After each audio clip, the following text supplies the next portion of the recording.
passar pelo ribeiro, fitou-me alguém corpo inteiro. Hello, Laurie. Hello. Nice to meet you. Saludos a todos los que están acompañándonos esta tarde en esta conversación con Laurie Anderson, que va a transcurrir en inglés y con traducción simultánea, aunque se puede escuchar en el canal de YouTube en el inglés original.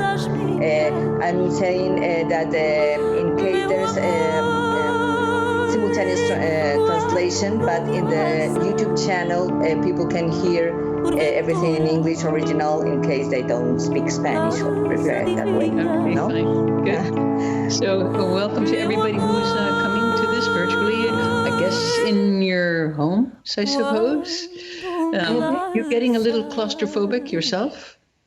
Well, do you think so? I know I am because, you know. Looking forward for this, really. Yes, yeah, of course. For sure. I didn't understand exactly in the moment. Of course, yeah. Because I follow your work for many years. I even talked to you in the 90s, you know, like because yes, and I saw your show in Madrid, and I've been, of course, researching and getting closer to your work lately, because that's what I love about this.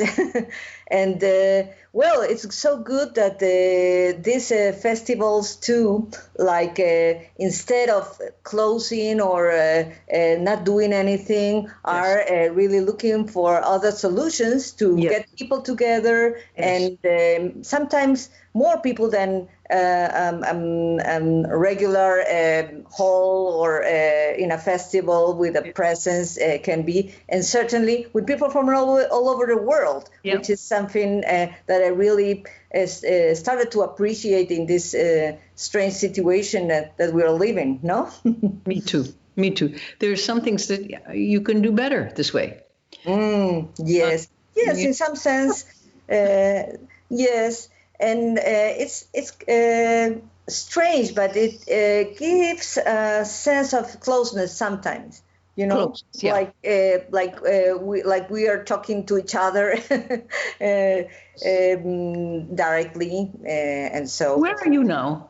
I'm in Madrid. I mean, what is the room? Are those all CDs? Oh, my house. This is. Are those CDs in the back or books? Yes. You have a big collection. This is nice. And vinyls too. Probably you too. Yep. Yeah, but CDs, I'm getting rid of them. I know, but they look so good there, so I they just. They do, yeah. So as wallpaper, they're perfect. Yes, because I hate wallpaper, so instead of that. But, well, I don't know, it's supposed, we have a title, like Thousands Things to Do. I know that you are already, you're always working and on ideas and projects and so.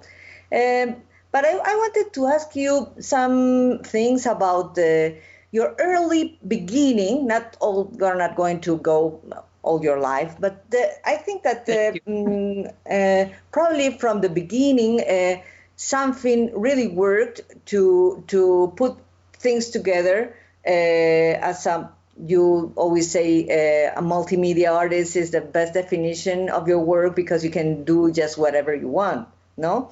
So, but you started to study violin very, very young, no? And that musical education probably is the strongest part in all the development of your career, with your decision to study arts. So, no? As a kid, I did a lot of things. Like I did all the same. I was making puppets, playing violin, painting, writing. And because I come from a very big family, nobody said, what are you? What are you going to do? What are you going to be?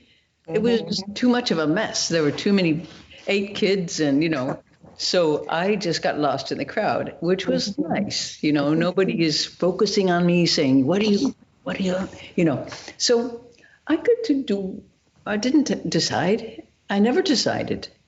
So it's a convenient thing. I don't have to make a label.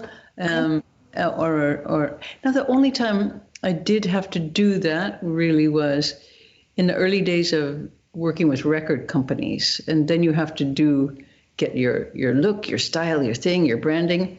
And this is the saddest thing that I think we've given to the next generation, is this idea of branding and becoming a kind of personality of something. This was a big mistake that we made to think that that's who people are. Uh-huh. As you say, that's part of the industry and the way it's structured and the way to find things, of course, things that related that you may like.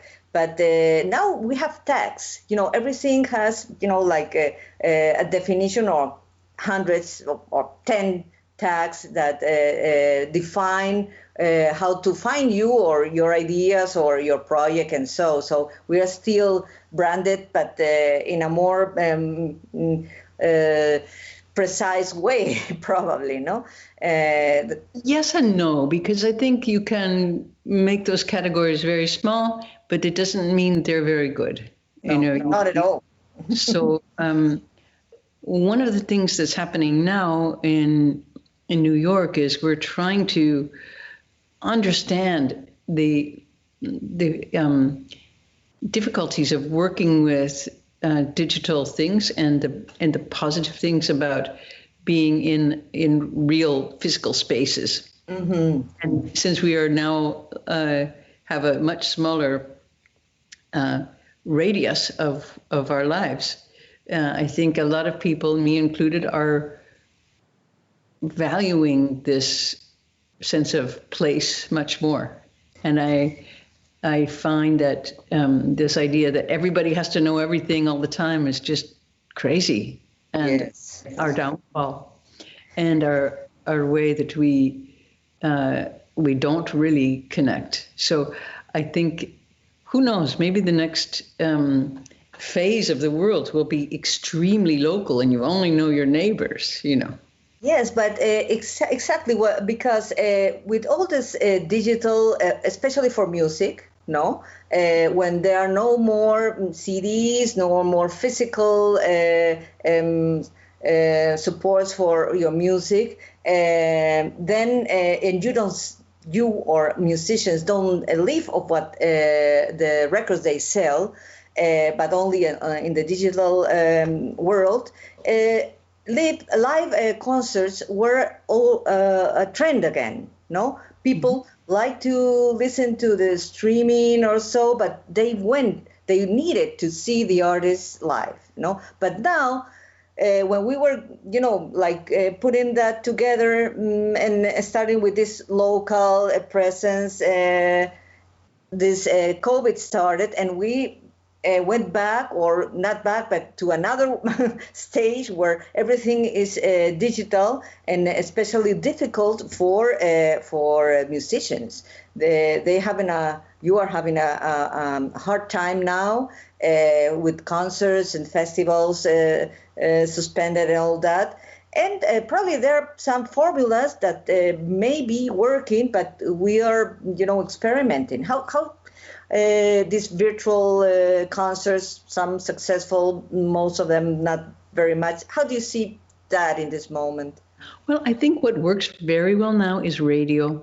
Mm-hmm. Radio works so perfectly. It's so intimate, and yet you can. So, for example, I listen to a lot more radio now, and there's a great station called Radio Garden. Mm-hmm. And you can spin the globe and go around to any station around the world and listen to the local radio station. Uh-huh. It's fantastic. So this is combining the local and the global together. Mm-hmm. For me, I have been doing a show called Party in the Bardo. I know. A radio show where I just sit around with some friends, not with some friends, I'm on the computer with some friends, and we talk about music. And it's very nice. It comes on It's WESU from Middletown, Connecticut.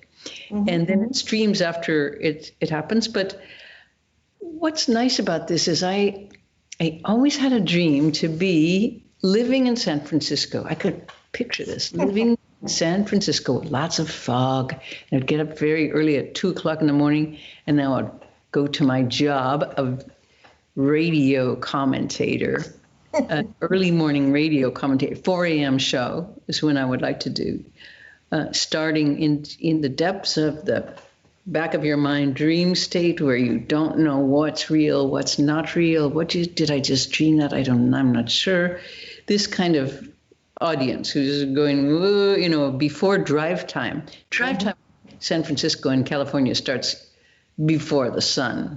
They're up driving to work, and they get the coffee, they're drinking the coffee, they're driving, and so it's already too late at 5. But 4, you still find this moment where you don't know really what's happening. This is a very good time. I always like that in my music too. I like to stay in that moment of 4 a.m. and where you can just drift. And so I talk with friends in this about what's happening, of course, because it's I don't know how you feel there, but for us, there's no polite way to say it. It's a catastrophe. Catastrophe. Yes, it is. It is. Collapse of all systems. We don't even really get the mail anymore. Well, the U.S. postal system. Many things are in collapse. What does an artist do at that moment? I am feeling quite lost in a way. I have a few things I can do, but I think as artists, we're trained to try to find the center, the heart of what's happening. Not all of us need to do that. A lot of us, but for me, I've always been interested in the engine of culture. What is happening now? What is happening now is collapse and the most intense confrontation between sides in the middle of all the rest of it, which is for us. I get calls from my friends every day in California who are just, I can't breathe. Yes, with the fires. Yes. Yes, I have friends there too. Yeah. So exceptional. 5 million acres have burned. On top, besides the all the pandemic stress and situation, it's really unbearable for psychology. So what do we as artists do, and what do we as musicians or people who are interested in and have followed this path in our lives in the middle of something like this? It's right now I'm supposedly planning some concerts here that are socially distanced concerts, and I'm very torn about this because I think it's important to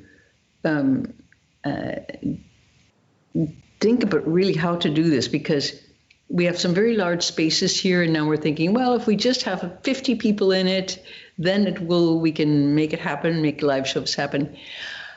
You have to rethink everything. You have to rethink who you're talking to and what culture is and what this art scene is, and does it really matter in a catastrophe?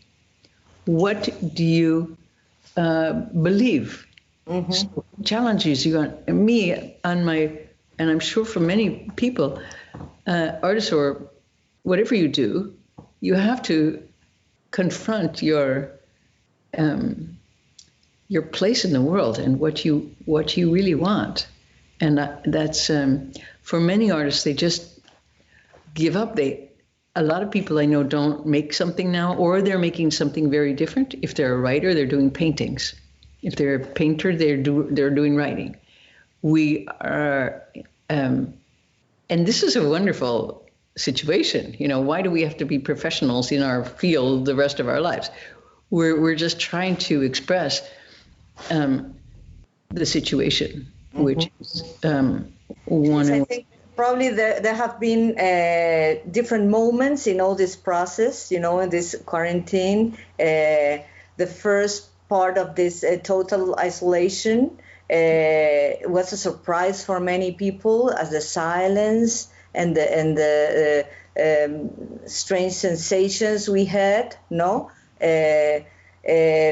If you were not well, of course, different people, if you live in a crowded apartment with all the children and stress and all that, is difficult. For other people who are maybe in an open place, you can find a different space for your mind too,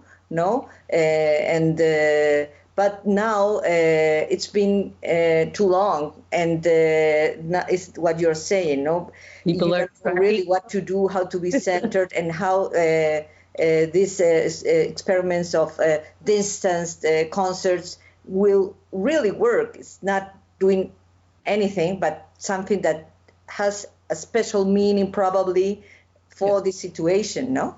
Yes. Mm-hmm. Yeah. It's it causes you to rethink everything. So, I had a similar feeling that you're talking about at the beginning of loving the solitude, and then going through the many phases of life. It reminded me a little bit about when I was in my 20s. I belonged to a commune, and we went through every single phase of life on a commune. So it began with, every weekend we were bringing our crew in on a helicopter, and then that was the kind of like phase. And then after that, then comes the drug phase. Everyone's doing a lot of psychedelic drugs. Then comes the organic farming phase, and everyone's like straightening up and eating delicious food. And then comes the children phase, and that's when the commune just disappears. But I feel myself going through these stages, and the beginning was fear, because several friends died of COVID, and New York was really very, very terrifying. And I know places in Spain and Italy also. We all had our places that were very, where the greatest damage was done, and then we had a feeling of overcoming that, and then so the solitude and the sense of privilege gave way to trying to see how to walk out of a house without freaking out. So, yes, I'm still living that part. You were talking about this radio program, the party, the Bardo. The Bardo is a very significant word and concept for you. Recently, you have this album last year, about the Songs of the Bardo. Songs of the Bardo, about the Tibetan Book of Death, And let's say briefly for those who are listening to us, if what is the Bardo? Is this a place or situation in between, in between death and what's next, if there's anything, And but you like to be always in between, like what you were saying about driving 4 a.m. in San Francisco with the fog, is not day or night. You like in between situations. I would say that the uncertainty is a real place, and that I do like that feeling of uncertainty. And the Bardo, of course, it's a book. It's a great travel book. It's a great mythic travel book, like Ulysses or something. It's an adventure story. It is comes from the Tibetan Book of the Dead, and it is the account of the Bardo is a place where, not a place. It's a what shall we say? we could say stage also of consciousness in which your consciousness is shifting from one state to another. So that according to the Tibetan Book of the Dead, you, after 49 days after your death from a human state, you are in a state of great uncertainty and confusion. This is why I call this radio show Party in the Bardo. We don't know what happens next. So we'll have a party. So that's and because we're stuck here for a little bit. Well, we cannot get out of this zone. So it's like being trapped in this place. And so what do you do when you're trapped? You try to use, according to the teachings of the Tibetans, all your senses to try to understand what's happening. When the senses shut down at your death, your eyes are some of the first to go. So people who are dying go, I can't see, it's dark. But the Tibetans say the last sense to go is your ears. So that this they use, even when your heart stops and you're brain dead, your drums, your eardrums are still responding. So they think you could shout into the ear of the dying person instructions about what to do. They yell very loudly. They say, you see two lights, don't go to the near one, go to the far away one, don't go to the near one. And they tell you very clearly what to do and how not to lose your nerve. So, and how to use your mind and be aware. So really the teaching, for whether you believe that or not, it's a good teaching for your life. You know, it's a very useful one, and to just stay in a wakeful, well, for me, a wakeful / dreamlike state. Tibetans also say this thing that you call life, this is also a bardo, really where you are. This is in between place thing as well, because it's all just stages like this. And so I guess that's how I see life as well. Many of the sutras, the beautiful songs from the Tibetan Book of the Dead, the Diamond Sutra is about the fragility of what we call life and the fragility of phenomena.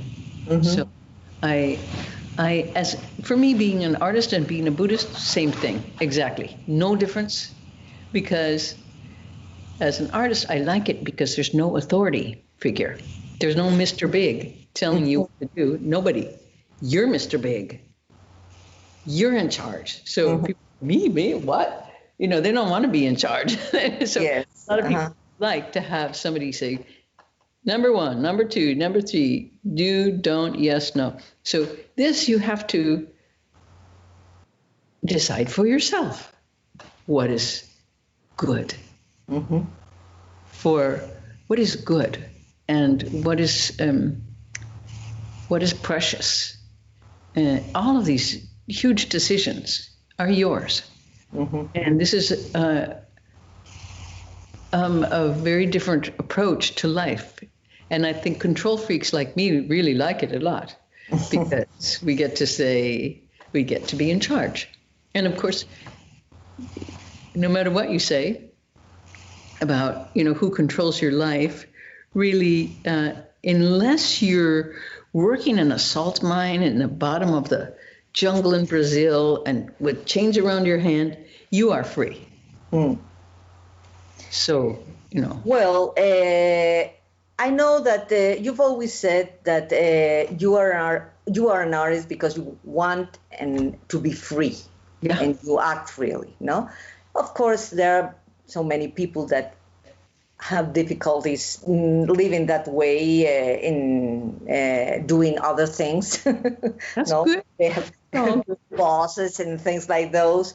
But I understand, of course, what you mean. This very inner feeling of doing what you should do and try to do it. I suppose that essentially that could help other people that don't have or don't feel that sort of freedom in their lives, no?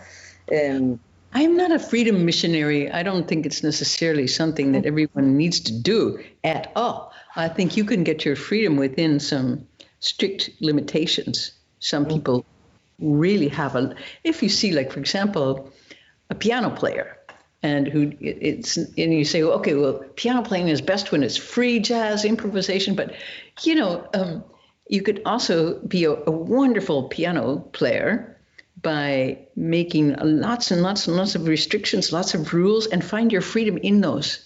Oh, yes. And so I'm not someone who I'm not a missionary saying freedom is great. I'm just talking about myself and a couple of people I know. Yes, I know. The thing is that you have ideas and try to put them on in some way, no? I'm not convince people. You should have your own life. You don't need me to convince you of anything. So but we enjoy what you do, and you share your shows and your works, and that's something the artists do, and we want them to do for everybody, no?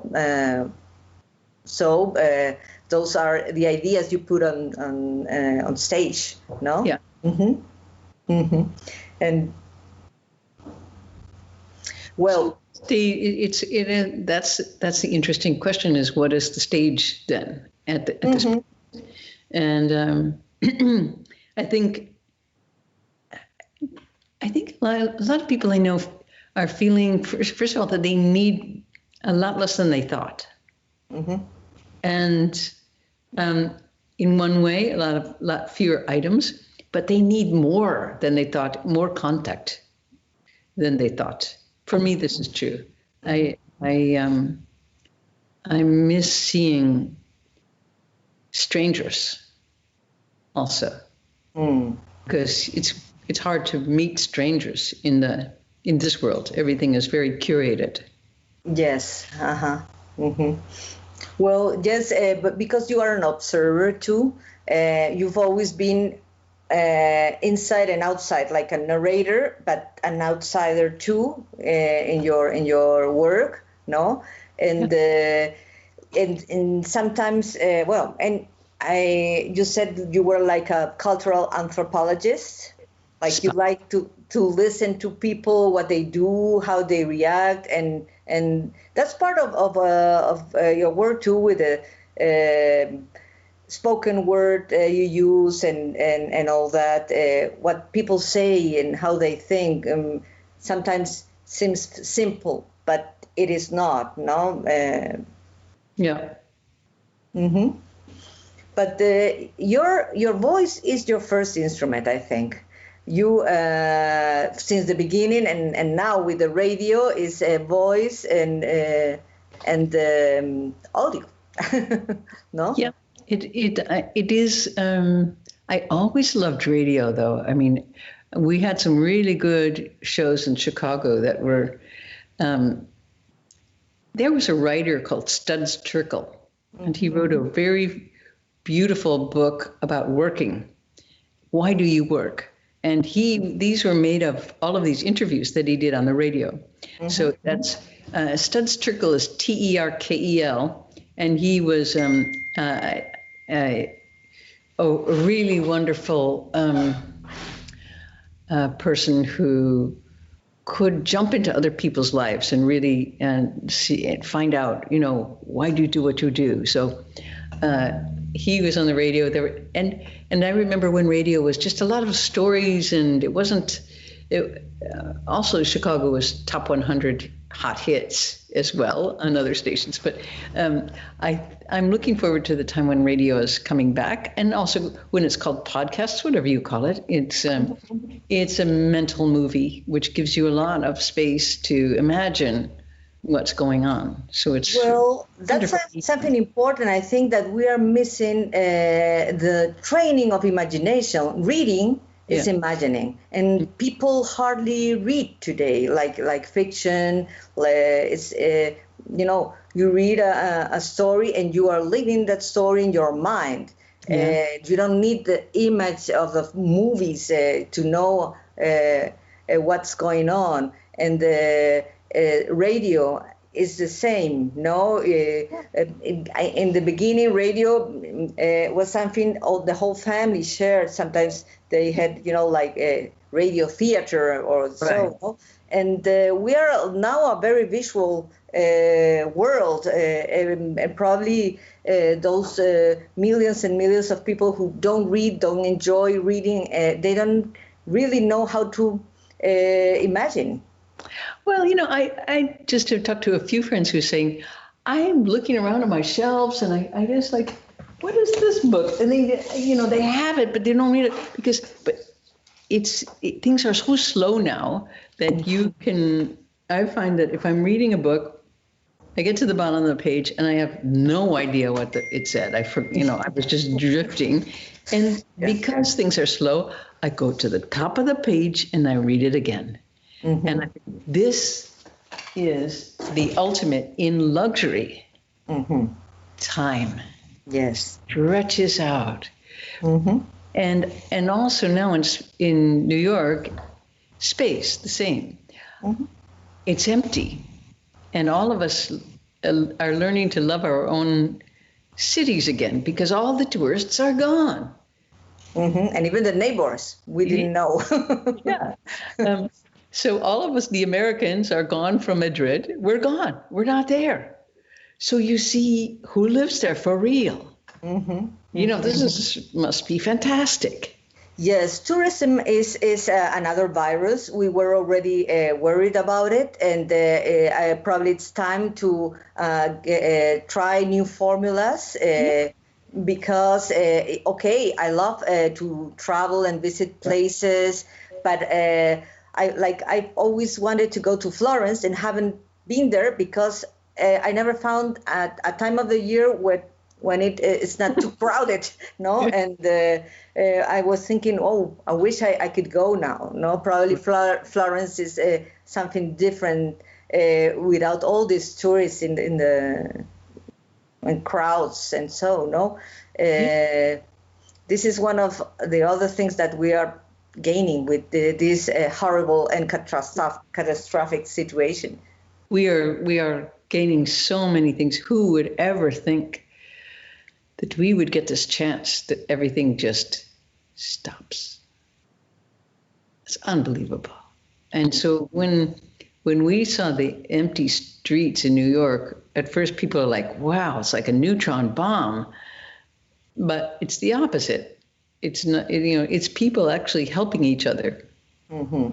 This is the biggest global initiative of helping other people, and we need to appreciate that too. Mm-hmm. That it's not just a catastrophe, but it's people who are working as one to do that. I mean, we're not one, of course. Here it's very fractured, but for the most part, when I go to New York, people are doing such a good job. It's like heartbreaking. It's so beautiful. Everyone is wearing their mask, and they step aside for people. They close their shops. They keep their distance. They are slower. People are hello. They're more. They see their neighbors more. It's a miracle. It's fantastic. That is really something that is a miracle. I'm afraid it's not the same everywhere. Of course. And it's not the same. People are getting stressed too, and thinking that it's not going to happen to them, and doing parties and all that. Well, but of course, I'm not trying to paint a Mr. Rogers cartoon. No. And you have. It's a beautiful world. No, of course there are people who are flipping out, and even the people who found happiness in solitude are anxious now because it is going on for a very long time. So it's trying to find the right stories to tell, because stories are the engines of how we look at the world, and everyone's story now is like, wow, it's falling apart, or the story we were just saying, you don't know what's going to happen, or it didn't have to be this way. That's the one that I find really strange. It didn't have to be this way. What way did it have to be? What do you mean by that? Is there some preordained way history has to unfold. So you look at how you see the world, and that is a very, very, very valuable thing to do. But you could also, for right now, because people feel so utterly abandoned and alone and anxious and afraid, I think maybe it is not a bad time to find a couple of stories that would be more positive ways that we can move out of this into things that have sustained human beings in the past, which are, for me, great works of art, great works of perception, acts of generosity, kindness, the great movements of social justice. These are all great things that you can join at this moment. This is one of the reasons why social justice is a huge wave right now in the United States, because first of all, because because of all the police brutality, and people are suddenly going, oh, that is not good. Yes, but it's this moment too, and mostly you, the United States, with these elections you're having in a few months, that is something that is going to happen.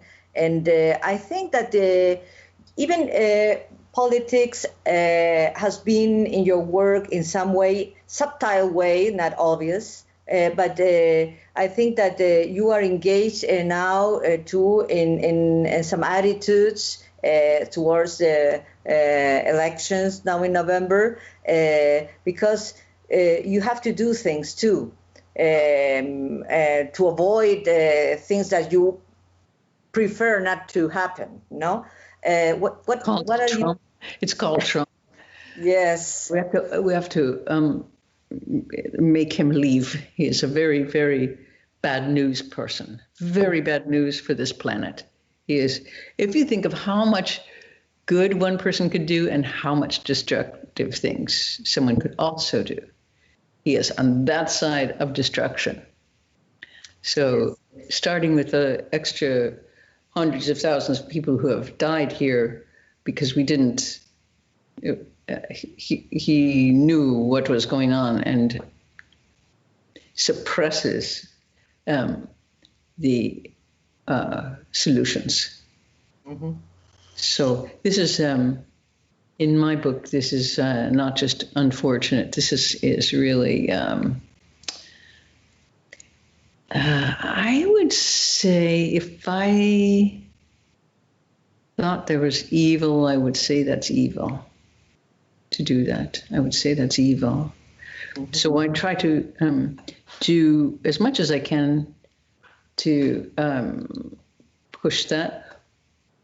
Also trying to recognize that it's not everybody's idea, and to try to respect the other side. Mm-hmm.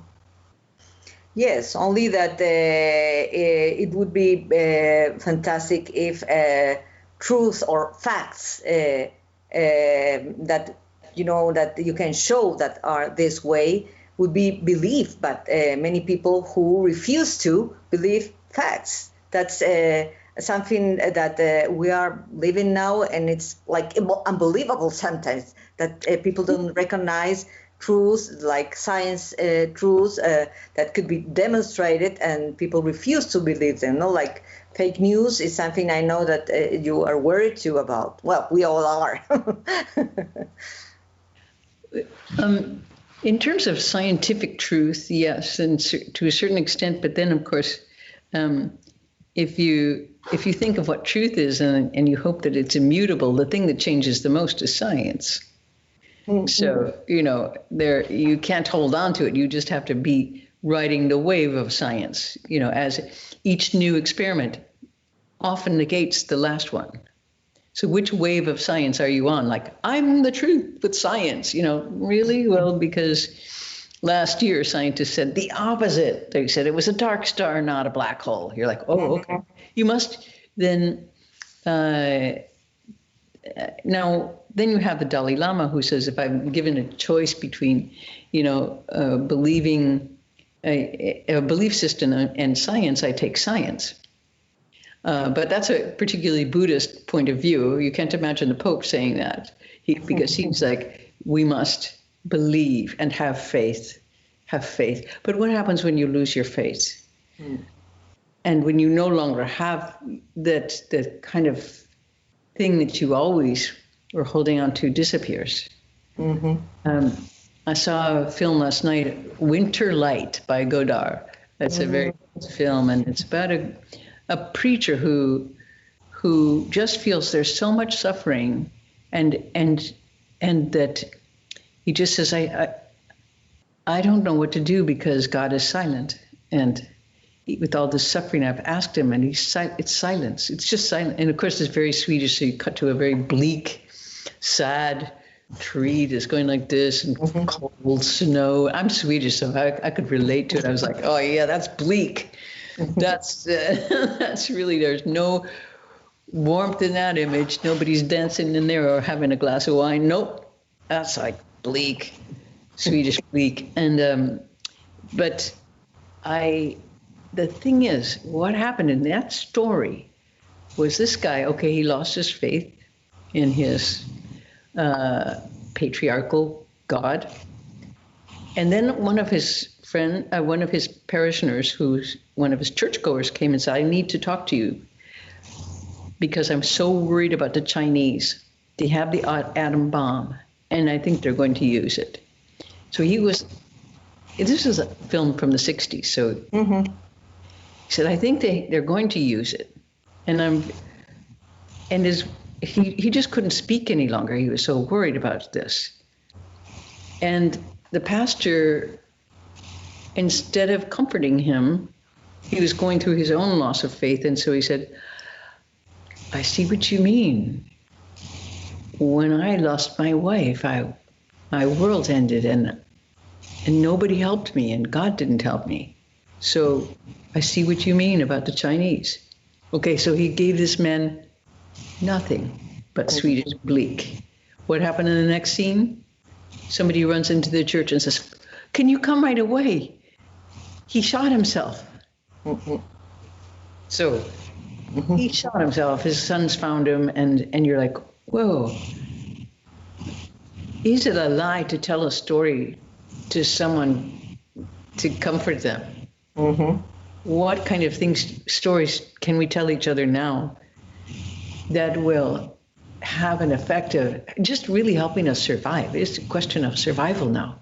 And if everybody thinks this is hopeless, we are, the story of climate is a story of collapse, and we have 7 years until it's over.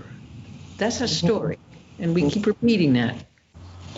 It's a story that's unbearable. Who can tell that story and really believe it and still live? Yeah, sure. But there's this hope as a small part of your way of surviving. No, that is something that we should use in a positive maybe way. No, doing things.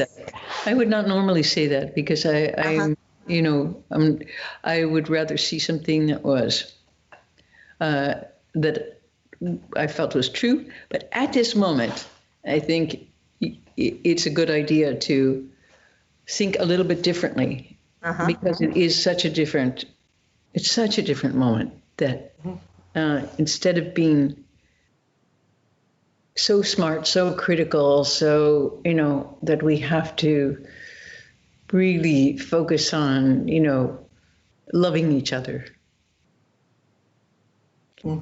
And not, there's so much division and so much like, I hate your ideas, you're stupid, but we are all drowning together.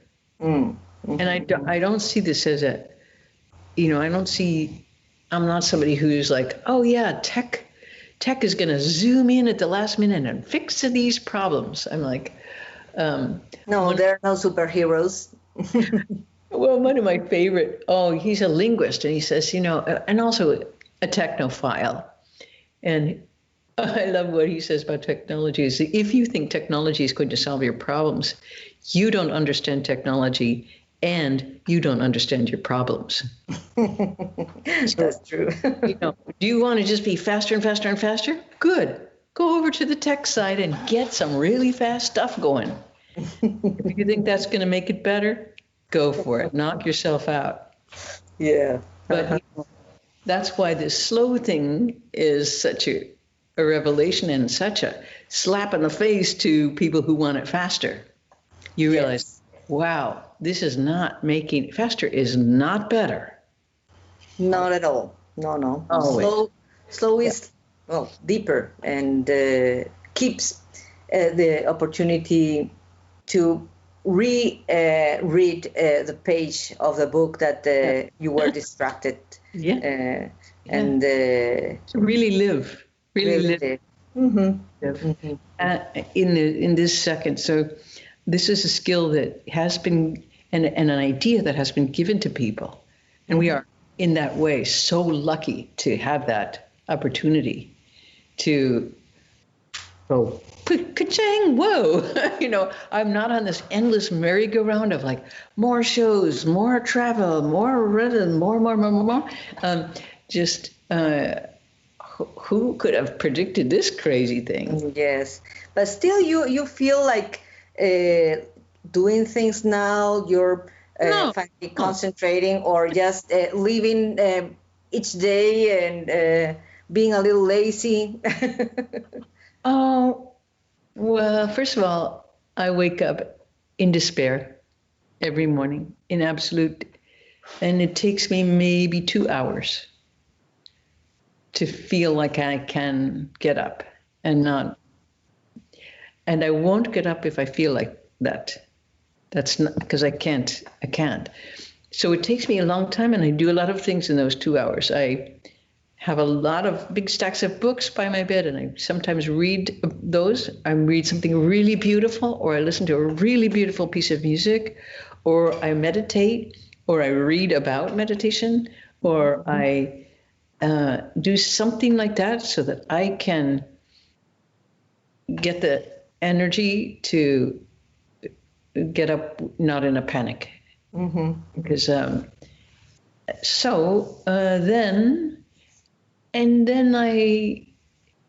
I like to rake leaves. I like to rake. I like to work outside.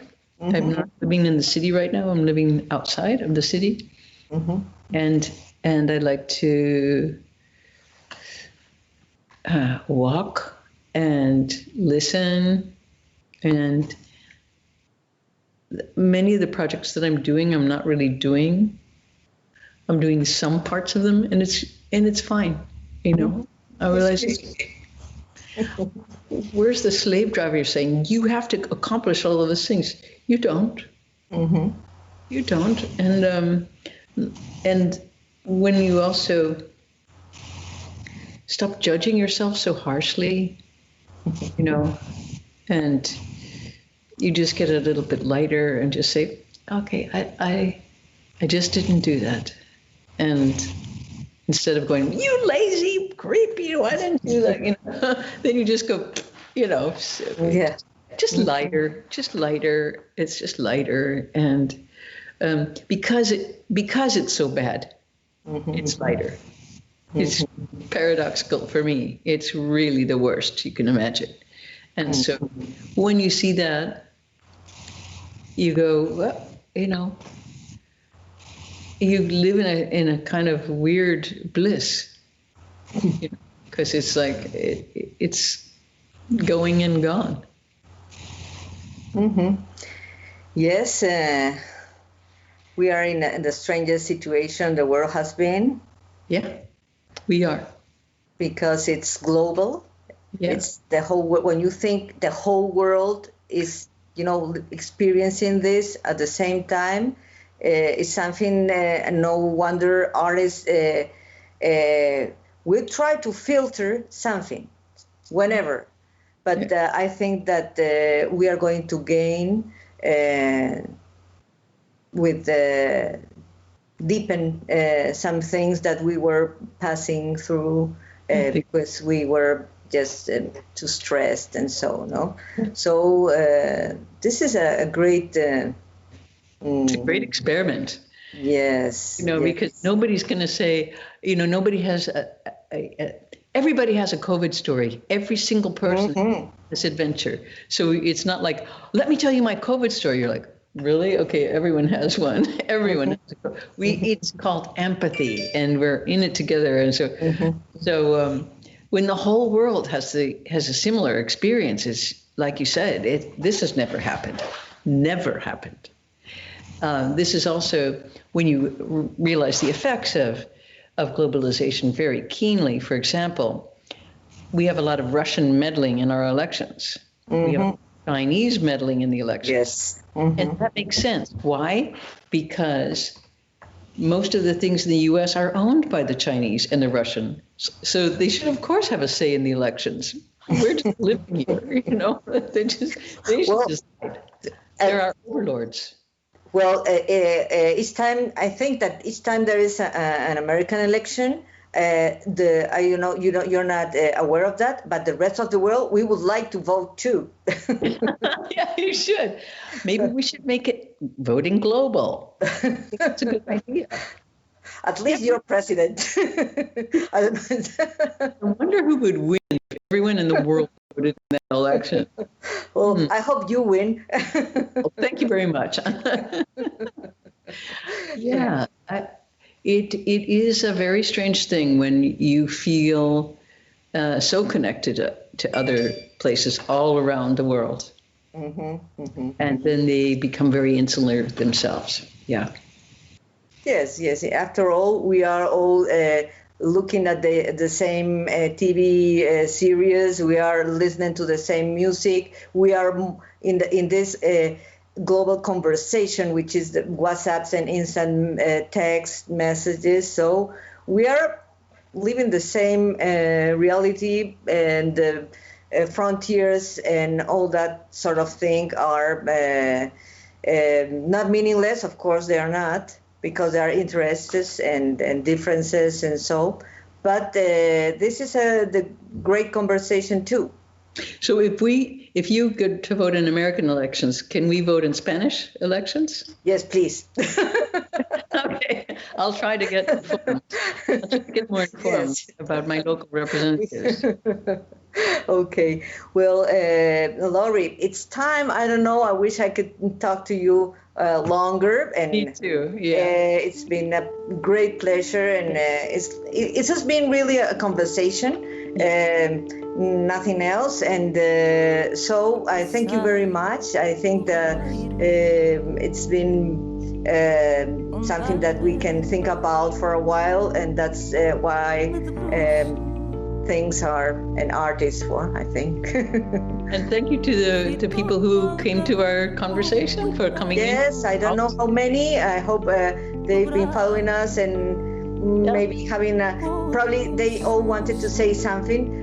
It's quite impossible. but anyway, thank you so much. Thank you, Laurie. Goodbye. Say goodbye.